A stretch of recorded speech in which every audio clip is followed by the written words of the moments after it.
Praise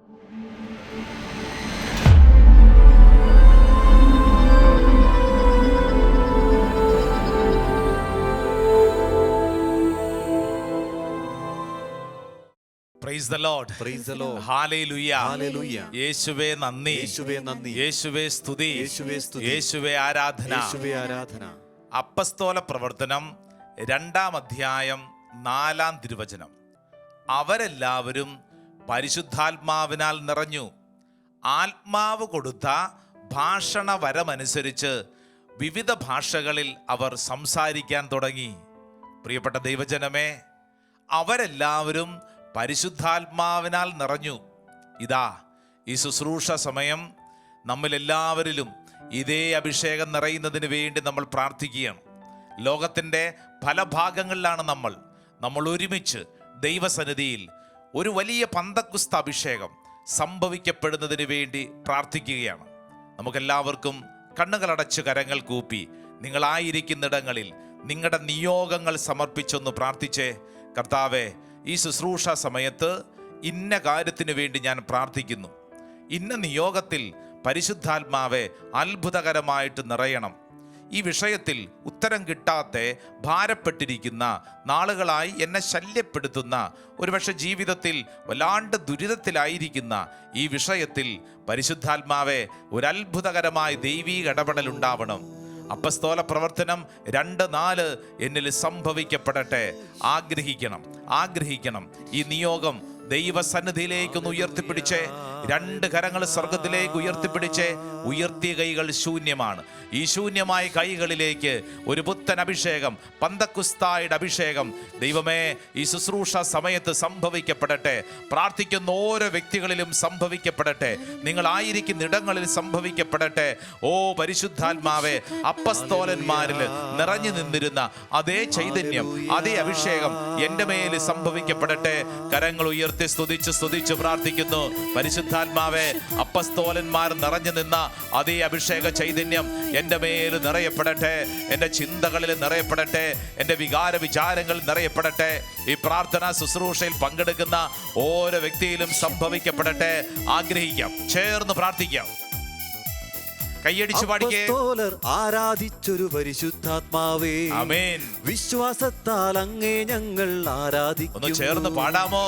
അപ്പസ്തോലർ ആരാധിച്ചൊരു പരിശുദ്ധാത്മാവേ, വിശ്വാസത്താൽ അങ്ങേ ഞങ്ങൾ ആരാധിക്കുന്നു. മാളിക മുകളിൽ തീയായി വന്നൊരു പരിശുദ്ധാത്മാവേ, ദാഹത്തോടെ അങ്ങേ ഞങ്ങൾ ആരാധിക്കുന്നു. മാളിക മുറിയിൽ തീയായി വന്നൊരു പരിശുദ്ധാത്മാവേ, ഈ സമയത്ത് സംഭവിക്കപ്പെടട്ടെ.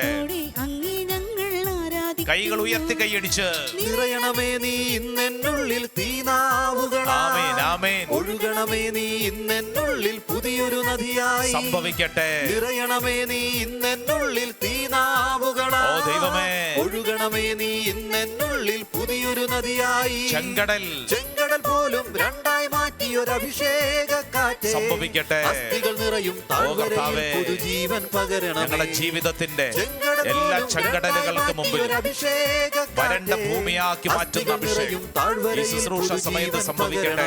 പരിശുദ്ധാത്മാവേ, ഞങ്ങൾ വിശ്വസിച്ച് പ്രാർത്ഥിക്കുന്നു. ഈ ദൈവജനത്തിന്റെ മേൽ സംഭവിക്കപ്പെടട്ടെ. അങ്ങേ ഞങ്ങൾ ആരാധിക്കും. ആമേൻ, ആമേൻ. അപ്പസ്തോലർ ആരാധിച്ചൊരു പരിശുദ്ധാത്മാവേ, വിശ്വാസത്താൽ അങ്ങേ ഞങ്ങൾ ആരാധിക്കുന്നു. കരങ്ങൾ ഉയർത്തിപ്പിടിച്ച് ഓരോ വ്യക്തിയും വിശ്വസിക്കുക. ഇതെന്റെ മേൽ സംഭവിക്കപ്പെടുന്ന സമയം, എന്റെ നിയോഗത്തിൽ അത്ഭുതകരമായിട്ട് ഇടപെടുന്ന സമയം, എന്റെ നിരാശയുടെ മേൽ ദൈവത്തിന്റെ ആത്മാവ് ഇടപെടുന്ന സമയം, എന്റെ കണ്ണുനീരിന്റെ മുകളിൽ പരിശുദ്ധാത്മാവ് ഇടപെടുന്ന സമയം. കിടപ്പ് രോഗികളെ നിങ്ങൾക്ക് വേണ്ടി പ്രത്യേകമായിട്ട് പ്രാർത്ഥിക്കുന്നു. നിന്റെ ജീവിത വഴികളിൽ പരിശുദ്ധാത്മാവ് നിറയട്ടെ. മാനസിക ദുഃഖങ്ങളുള്ളവർ പ്രാർത്ഥിക്കട്ടെ. ദൈവത്തിന്റെ ശക്തി വെളിപ്പെടട്ടെ. എതിർ ചിന്തകൾ കർത്താവിന്റെ ആത്മാവ് എടുത്തു മാറ്റട്ടെ. ഒരു പുതിയ അഭിഷേകം നിറയപ്പെടട്ടെ. കരങ്ങൾ ഉയർത്തി സ്തുതിച്ച് പ്രാർത്ഥിക്കുന്നു. ഹല്ലേലൂയ. ദൈവമേ, ഞങ്ങൾ വിശ്വസിച്ച് പ്രാർത്ഥിക്കുന്നു. ഞങ്ങളുടെ കുടുംബ ബന്ധങ്ങളിൽ, ഞങ്ങളുടെ വ്യക്തി ജീവിതങ്ങളിൽ കർത്താവേ ഒരു അത്ഭുത പ്രവൃത്തി ചെയ്യണമേ. ദൈവിക ശക്തി വെളിപ്പെടണമേ. തിരു രക്തത്തിന്റെ അഭിഷേകം, തിരു കുരിശിന്റെ ശക്തി, യേശുവിന്റെ നാമത്തിന്റെ ശക്തി. കരങ്ങൾ ഉയർത്തി സ്തുതിക്കുന്നു. ആരാധന ആരാധന ആരാധന ആരാധന ആരാധന ആരാധന ആരാധന ആരാധന. ഓ ദൈവമേ, ഞങ്ങളിൽ സംഭവിക്കപ്പെടട്ടെ, ഞങ്ങളിൽ സംഭവിക്കപ്പെടട്ടെ വലിയൊരു അഭിഷേകം. ഓ ദൈവത്തിന്റെ ആത്മാവ് ദൈവജനത്തിന്റെ മേൽ അത്ഭുതകരമായിട്ട് പ്രവർത്തിക്കട്ടെ. ആരാധന ആരാധന കർത്താവേ. Praise the Lord. Hallelujah hallelujah. എൻ്റെ പ്രിയപ്പെട്ട ദൈവജനമേ, ദൈവത്തിന്റെ അനന്തമായ സ്നേഹം, അതാണ് ഈ കിങ്ഡം ഓഫ് ഗോഡ് എന്ന് പറയുന്ന ദൈവരാജ്യ ശുശ്രൂഷയിൽ നമ്മൾ അനുഭവിക്കുന്നത്. സ്വരമുയർത്തി പറഞ്ഞേ ഹല്ലേലൂയ ഹല്ലേലൂയ. നിങ്ങൾ നിൽക്കുന്ന സ്ഥലങ്ങൾ, നിങ്ങളുടെ ജീവിതത്തിന്റെ ഏത് ഭാരത്തിലാണെങ്കിലും ഈ ദൈവവചനത്തിന്റെ അഭിഷേകം വെളിപ്പെടുകയാണ്. അതാണ് നമ്മൾ പ്രാർത്ഥിച്ചത്. അപ്പസ്തോല പ്രവർത്തനം 2-ാം അധ്യായം 4-ാം തിരുവചനം. അവരെല്ലാവരും പരിശുദ്ധാത്മാവിനാൽ നിറഞ്ഞു, ആത്മാവ് കൊടുത്ത ഭാഷണ വരമനുസരിച്ച് അവർ വിവിധ ഭാഷകളിൽ സംസാരിക്കാൻ തുടങ്ങി. എന്ന് പറഞ്ഞാൽ പരിശുദ്ധാത്മാവ് ഒരു വ്യക്തിയിൽ നിറയുമ്പോൾ അത്ഭുതകരമായ കാര്യങ്ങൾ സംഭവിക്കപ്പെടും. ഈ ശുശ്രൂഷ സമയത്ത് ഈ വലിയ അഭിഷേകം സ്വീകരിച്ച് നമുക്ക് പ്രാർത്ഥിക്കാം. കൈകളൊന്ന് കുപ്പിക്കേ, ഇങ്ങോട്ട് നോക്കിക്കേ, സന്തോഷത്തോടെ ഒന്ന് പുഞ്ചിരിച്ച്, എന്നിട്ടൊന്ന് പറഞ്ഞേ ഈശോ മിശിഹായ്ക്ക് സ്തുതിയായിരിക്കട്ടെ. ഈശോ മിശിഹായ്ക്ക് സ്തുതിയായിരിക്കട്ടെ. സന്തോഷത്തോടെ അടുത്തിരിക്കുന്നവർക്കൊക്കെ ഒന്ന് പറഞ്ഞേ ഈശോ മിശിഹായ്ക്ക് സ്തുതിയായിരിക്കട്ടെ. ഈശോ മിശിഹായ്ക്ക് സ്തുതിയായിരിക്കട്ടെ. സ്വസ്ഥമായിട്ടിരിക്കാം. പ്രിയപ്പെട്ട ദൈവജനമേ, ഇന്ന് ദൈവത്തിൻ്റെ ആത്മാവ് നമ്മുടെ വ്യക്തിപരമായ ജീവിതത്തിൽ ആത്മീയ മേഖലയിൽ ശ്രദ്ധിക്കുവാൻ വളരെ പ്രധാനപ്പെട്ട ഒരു പാഠം, ഒരു വളരെ പ്രധാനപ്പെട്ട ഒരു ടീച്ചിങ് ആണ് കർത്താവ് നമുക്ക് നൽകുന്നത്. ഇത് പുറപ്പാട് പുസ്തകം 17-ാം അധ്യായം. പുറപ്പാട് പുസ്തകം 17-ാം അധ്യായം എന്ന് പറയുന്നത് ഇസ്രായേൽ ജനതയുടെ വലിയ ഒരു സ്ട്രഗിൾ സ്റ്റേജാണ്. അവരുടെ വലിയ ഒരു സമ്മർദ്ദത്തിൻ്റെ സമയമാണ്. നമുക്ക് ആ വചനം ഒന്ന് വായിക്കാം. അവിടെ നമ്മൾ മോശയെക്കുറിച്ച് വളരെ പ്രധാനപ്പെട്ട ഒരു കാര്യം പഠിക്കും. പുറപ്പാട് പുസ്തകം 17-ാം അധ്യായം അതിൻ്റെ 11-ാം തിരുവചനം. മോശ കരങ്ങൾ ഉയർത്തിപ്പിടിച്ചുകൊണ്ടിരുന്നപ്പോഴെല്ലാം ഇസ്രായേൽ വിജയിച്ചു കൊണ്ടിരുന്നു. കരങ്ങൾ താഴ്ത്തിയപ്പോൾ അമലേക്യർക്കായിരുന്നു വിജയം. ഇതാണ് വചനം. മോശ കരങ്ങൾ ഉയർത്തിപ്പിടിച്ചിരുന്നപ്പോഴെല്ലാം ഇസ്രായേൽ വിജയിച്ചു കൊണ്ടിരുന്നു. കരങ്ങൾ താഴ്ത്തിയപ്പോൾ അമലേക്യർക്കായിരുന്നു വിജയം. മോശ എന്ന ഒരു കുടുംബനാഥൻ, അതൊരു കുടുംബമാണല്ലോ. ഇസ്രായേൽ എന്ന് പറയുന്ന വലിയൊരു കുടുംബത്തെയും കൊണ്ട് നയിക്കുന്ന കുടുംബനാഥൻ ആ ഇസ്രായേൽ ജനതയ്ക്ക് വേണ്ടി ഏറ്റെടുത്ത വലിയ ഒരു ത്യാഗപ്രവൃത്തിയെയാണ് തിരുവചനം ഓർമ്മപ്പയിൽ കൊണ്ടുവന്നത്. ഇത് ശ്രദ്ധിച്ച് മനസ്സിലാക്കണം. ഒരു ചോദ്യം ചോദിച്ചോട്ടെ. നിന്റെ കുടുംബത്തിന് വേണ്ടി നീ എന്ത് ത്യാഗം ഏറ്റെടുക്കുന്നു? എന്തെങ്കിലും ത്യാഗം പരിത്യാഗമൊക്കെ ഏറ്റെടുക്കുന്നുണ്ടോ? നമ്മുടെ ഒരു സ്വഭാവ രീതി എന്ന് പറയുന്നത് എല്ലാ കാര്യത്തിനും മറ്റുള്ളവരെ പഴിചാരുന്നതാണ് നമ്മുടെ ഒരു സാധാരണയുള്ള സ്വഭാവ രീതി, അല്ലേ? ഇപ്പോൾ നിങ്ങൾ ഇത് കേട്ടുകൊണ്ടിരിക്കുമ്പോൾ നിങ്ങളൊന്ന് ചിന്തിക്കൂ. നിങ്ങളുടെ കുടുംബത്തിൽ ഇപ്പോൾ അനുഭവിക്കുന്ന ഏതെങ്കിലും ഒരു പ്രശ്നം, ആ പ്രശ്നത്തെ എങ്ങനെയാണ് കൈകാര്യം ചെയ്യുന്നത്? നമ്മൾ അങ്ങോട്ടും ഇങ്ങോട്ടും പഴിചാരി കുറ്റപ്പെടുത്തി വിഷമിപ്പിച്ച് നമ്മൾ പ്രശ്നത്തിന് പരിഹാരം കാണാൻ ശ്രമിക്കുന്നു. പ്രശ്നം വഷളാവും, പ്രശ്നത്തിന് ഉത്തരാവില്ല. ഇവിടെ മോശ എന്ന കുടുംബനാഥൻ നമ്മളോട് ഒരു കാര്യം പറയുകയാണ്. നിന്റെ ജീവിതത്തിൽ പ്രശ്നങ്ങൾ രൂക്ഷമാകുമ്പോൾ, പലതരത്തിലുള്ള സമ്മർദ്ദങ്ങൾ ഉണ്ടാകുമ്പോൾ എങ്ങനെയാണ് ആ പ്രശ്നത്തെ കൈകാര്യം ചെയ്യേണ്ടത്? ഇത് മോശ പറയുന്നത്, നീ ഒരു ത്യാഗമെടുത്ത് പ്രാർത്ഥിച്ചാൽ നീ വഴി അനേകർ അനുഗ്രഹം പ്രാപിക്കും. ഒരു ത്യാഗം എടുത്ത് പ്രാർത്ഥിക്കണം. അടുത്തിരിക്കുന്ന ആളോടൊന്ന് പറഞ്ഞു കൊടുത്തേ, ഒരു ത്യാഗം എടുത്ത് പ്രാർത്ഥിക്കണം. ഇതൊരു പക്ഷേ പറയുമ്പോൾ അയാൾക്ക് ഇഷ്ടപ്പെടണമെന്നൊന്നും ഇല്ല, എന്നാലും ആ വ്യക്തിയോട് ഒരു ത്യാഗം എടുത്ത് പ്രാർത്ഥിക്കണം. ഇത് വളരെ പ്രധാനപ്പെട്ട കാര്യമാണ്. ഒരു ത്യാഗം എടുത്ത് പ്രാർത്ഥിക്കണം. അതുവഴി ഒരു വലിയ തലമുറയാണ് നമ്മൾ നേടുന്നത്. കുറച്ച് വർഷങ്ങൾക്ക് മുമ്പ് എൻ്റെ ഇടവകയിലുള്ള ഒരു പട്ടം ശുശ്രൂഷ, ഡീക്കൻ അവൻ്റെ പട്ടം ശുശ്രൂഷയിൽ ആ മിടുക്കനായിട്ടുള്ള നവവൈദികൻ്റെ നന്ദി പ്രസംഗം ഈ നന്ദി പ്രസംഗത്തിൽ കണ്ണുനീരോടുകൂടെ ഈ അച്ഛൻ നവവൈദികൻ പ്രസംഗിക്കുന്നത് തൻ്റെ അപ്പനെ കുറിച്ചാണ്. ചെറുപ്പത്തിൽ ഈ അച്ഛൻ്റെ അമ്മ മരിച്ചുപോയതാണ്. ഇവർ 3 ആൺകുട്ടികളാണ്. ഈ 3 ആൺകുട്ടികളെയും പൊന്നുപോലെ പറക്കമുറ്റാതെ ഇരിക്കുന്ന ഈ കുഞ്ഞുങ്ങളെയും കൊണ്ട് അമ്മക്കോഴി ഈ കുഞ്ഞുങ്ങളെ കൊണ്ട് നടക്കുന്നത് പോലെ ഈ അപ്പനാണ് ഈ 3 ആൺപിള്ളേരെയും വളർത്തിയത്. ഇന്ന് ഈ നവവൈദികൻ നിന്ന് പ്രസംഗിച്ചെന്താണെന്നറിയൂ? അദ്ദേഹം പറഞ്ഞത് ഇതാണ്: എൻ്റെ അപ്പന് വേണമെങ്കിൽ മറ്റൊരു വിവാഹം കഴിക്കാമായിരുന്നു. എൻ്റെ അപ്പന് വേണമെങ്കിൽ തൻ്റെ ജീവിതത്തിൻ്റെ സുഖം തേടി പോകാമായിരുന്നു. അപ്പോൾ ഈ നവവൈദികൻ പറയുന്നത്, എൻ്റെ അപ്പൻ മറ്റൊരു വിവാഹം കഴിച്ചില്ല, മറ്റൊരു ജീവിത വഴിയിലേക്ക് പോയില്ല. ഞങ്ങൾക്ക് വേണ്ടി ത്യാഗമെടുത്ത് ജീവിച്ചതിൻ്റെ ഭാഗമാണ് ഞാൻ ഒരു വൈദികനായി തീർന്നത്. ഒരു നവവൈദികൻ ഇത് പറയുമ്പോൾ കേട്ടിരിക്കുന്ന എല്ലാവരുടെയും കണ്ണിൽ കണ്ണുനീര് നിറയുന്നുണ്ട്. ഇത് ഞാൻ പറയുമ്പോൾ ഒരപ്പൻ ജീവിതത്തിലെടുത്ത ഒരു ത്യാഗപ്രവൃത്തി അദ്ദേഹത്തിന് വേണമെങ്കിൽ എന്തെല്ലാം കാര്യങ്ങൾ ചെയ്യാം. എനിക്ക് എൻ്റെ ജീവിതം, എൻ്റെ ഒരു പുരുഷായുസ് ഞാൻ എന്തിനാണ് വെറുതെ വേസ്റ്റ് ആക്കുന്നത്? ഇന്ന് അങ്ങനെയാണല്ലോ ചിന്തിക്കുന്നത്, അല്ലേ? നീ എങ്ങനെ ജീവിക്കുന്നു എന്നുള്ളത് എനിക്ക് വിഷയമല്ല. എൻ്റെ കാര്യം എനിക്കൊരു ജീവിതമല്ലേ ഉള്ളൂ, എനിക്കത് ഞാൻ ആസ്വദിക്കണ്ടേ. എന്നാൽ എവിടെയെല്ലാം ആരെങ്കിലും ത്യാഗമെടുത്ത് പ്രാർത്ഥിക്കാൻ ഒരു പ്രവൃത്തിക്ക് തയ്യാറാവുന്നുണ്ടോ അവിടെയാണ് തലമുറകളോളം നിലനിൽക്കുന്ന അനുഗ്രഹം. നമ്മുടെ മുമ്പിൽ ഇത് പഠിപ്പിക്കുന്നത് മോശയാണ്.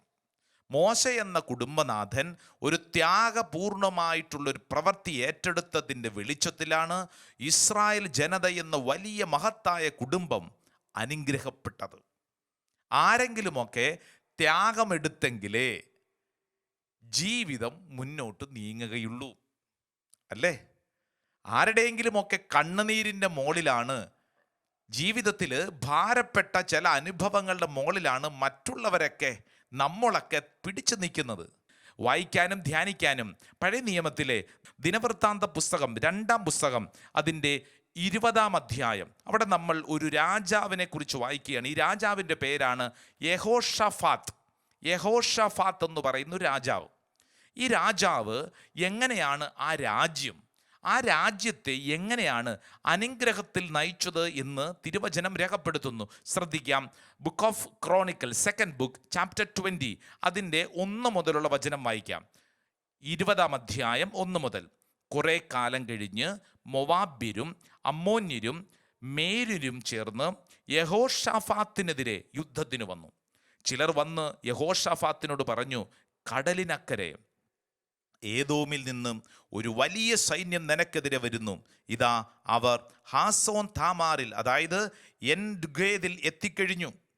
അവൻ ഭയന്ന്, 3-ാം തിരുവചനം ശ്രദ്ധിച്ചോ, അവൻ ഭയന്ന് കർത്താവിങ്കിലേക്ക് തിരിയാൻ തീരുമാനിക്കുകയും യൂദായിലെങ്ങും ഉപവാസം പ്രഖ്യാപിക്കുകയും ചെയ്തു. കണ്ടോ, ശ്രദ്ധിച്ചേ.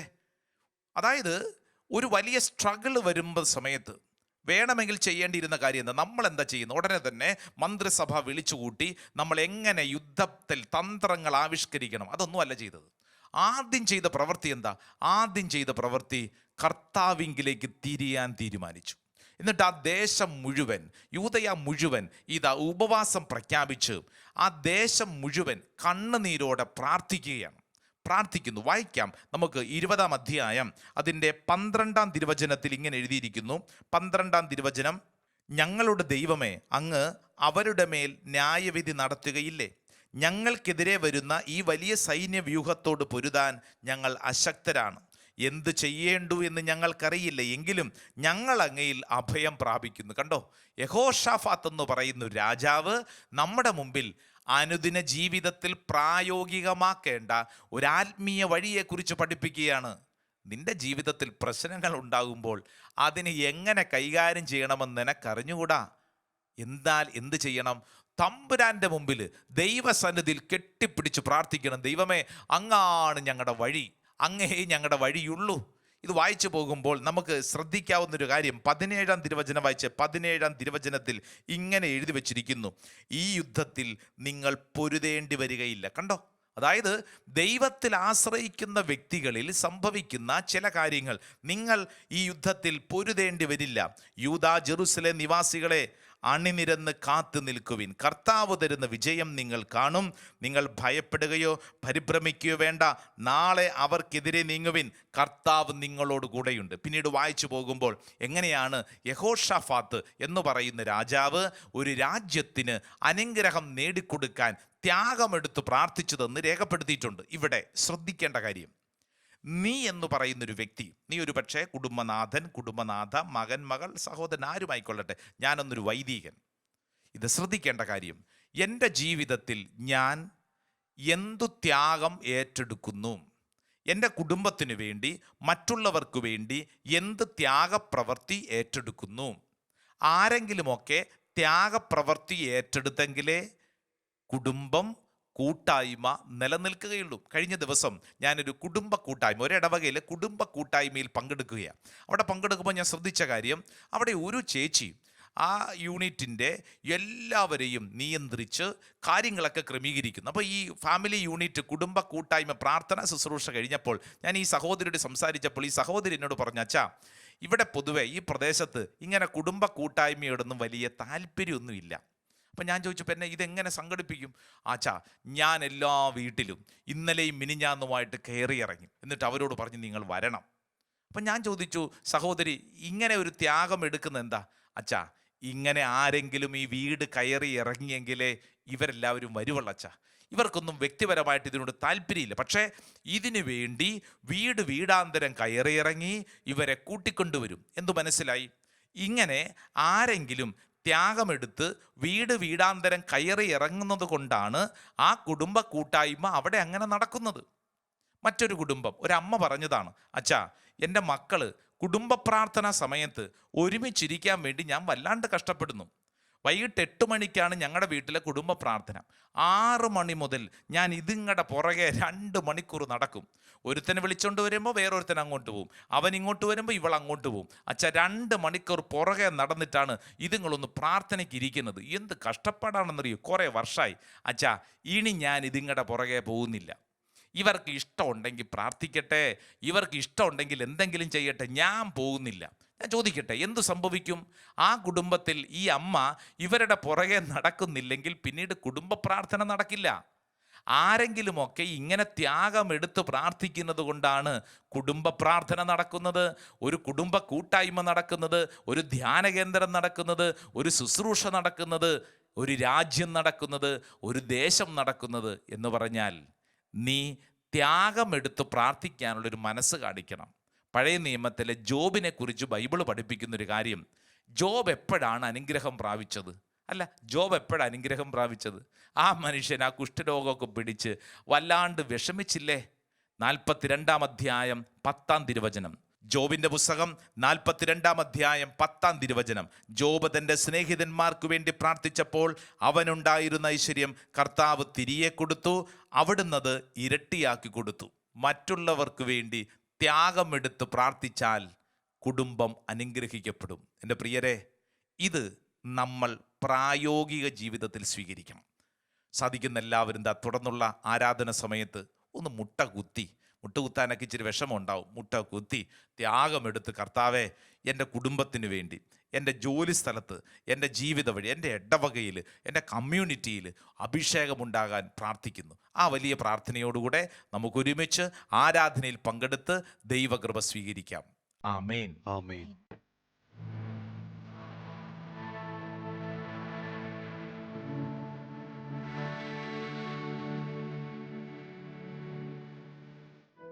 പരിശുദ്ധ പരമാ ദിവ്യകാരുണ്യമേ,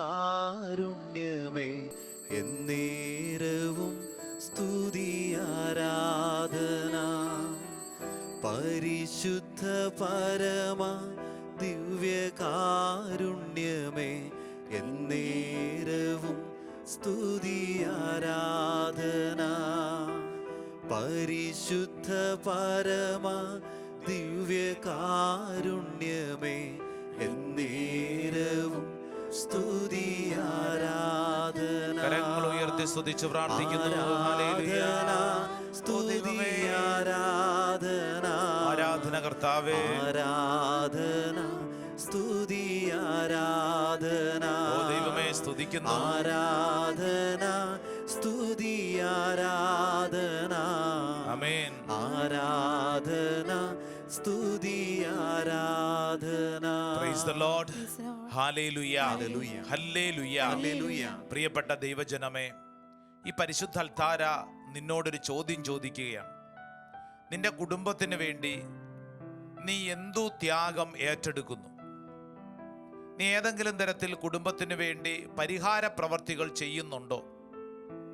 മോശ ഇസ്രായേൽ എന്ന് പറയുന്ന വലിയ കുടുംബത്തെ നയിച്ചത് ത്യാഗം ഏറ്റെടുത്തുകൊണ്ടാണ്. പുറപ്പാട് പുസ്തകം 17-ാം അധ്യായത്തിൽ നമ്മൾ പഠിച്ചു, ഇതാ ഇസ്രായേൽ ജനത്തിന് വേണ്ടി 2 കരങ്ങളും ഉയർത്തിപ്പിടിച്ച് ത്യാഗമെടുത്ത് പ്രാർത്ഥിക്കുന്ന മോശ എന്നുള്ളതുപോലെ നിന്റെ കുടുംബ ജീവിതത്തിന് വേണ്ടിയും നിന്റെ വ്യക്തിപരമായ ജീവിതം കമ്മ്യൂണിറ്റി നീ ആയിരിക്കുന്ന വഴികളിൽ അനുഗ്രഹം പ്രാപിക്കപ്പെടുന്നതിന് വേണ്ടി മറ്റുള്ളവർക്ക് വേണ്ടി ത്യാഗമെടുത്ത് പ്രാർത്ഥിക്കാൻ കർത്താവ് നമ്മളെ ക്ഷണിക്കുകയാണ്. യേശുവേ, ഈ ശുശ്രൂഷ അവസരത്തിൽ ഞങ്ങളുടെ എല്ലാവരുടെയും മേൽ ഇപ്രകാരം മറ്റുള്ളവർക്ക് വേണ്ടി ത്യാഗമെടുക്കാനുള്ള ബലം നൽകണമേ. പഴയ നിയമത്തിലെ ദിനവൃത്താന്ത പുസ്തകത്തിൽ യെഹോഷാഫാത്തിനെ കുറിച്ച് പഠിച്ചു. ഒരു രാജ്യത്തിന് വേണ്ടി ത്യാഗമെടുത്ത് പ്രാർത്ഥിക്കാനുള്ളൊരു മനസ്സും.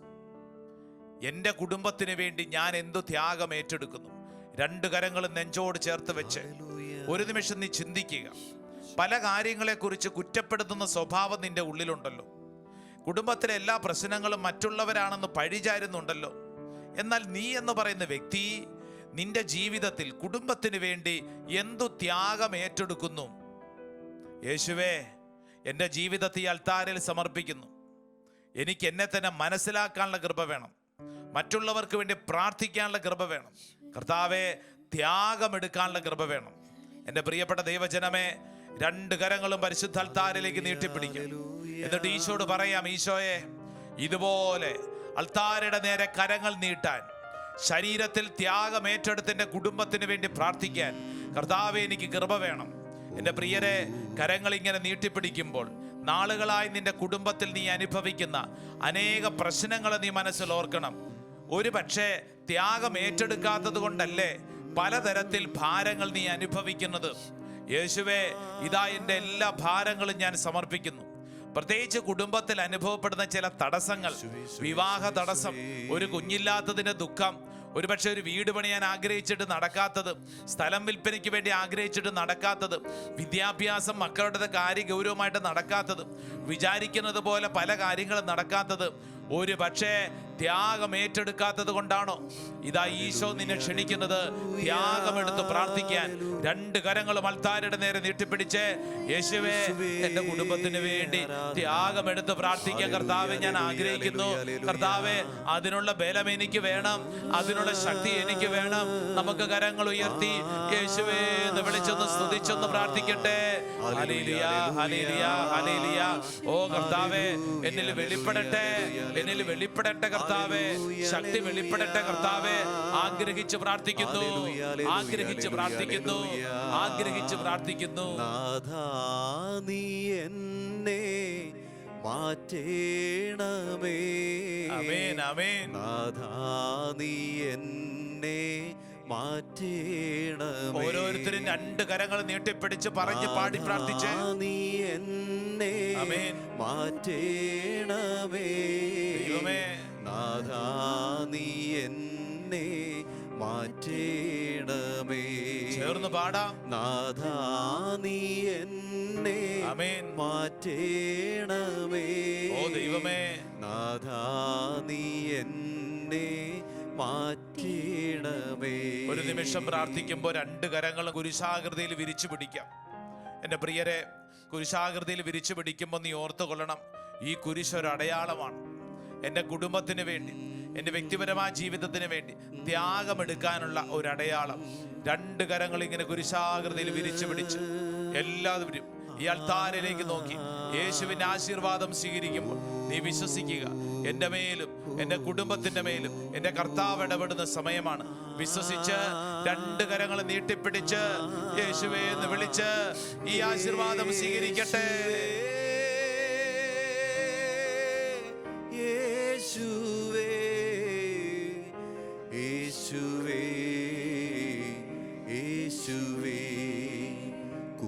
മുട്ടിൽ കിടന്നു പിടയുമ്പോഴും സഹചരെ സ്നേഹിക്കാൻ പറഞ്ഞ നാഥ, മുൾമുടിയേറ്റു മുറിയുമ്പോഴും അന്യർത്തൻ ദുഃഖങ്ങൾ കണ്ട നാഥ, ഈശോ